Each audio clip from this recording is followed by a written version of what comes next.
Hello everyone, welcome back to my YouTube channel.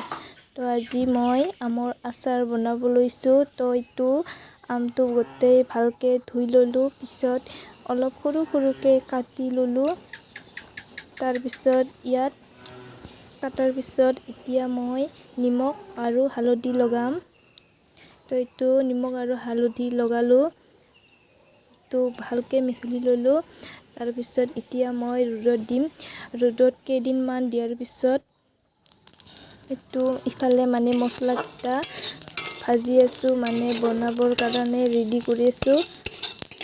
এতে ভাজি ললো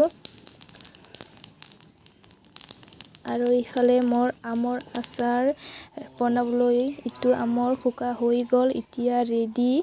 তো এতিয়া মই ইফালে আমৰ আচাৰ বনাব লৈছো।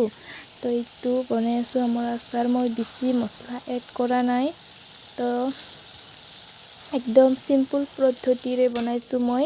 তো এইটো মোৰ আমৰ আচাৰ হৈ গ'ল, তো বেছি টাইম নালাগে, মই সিম্পলকে বনাইছো।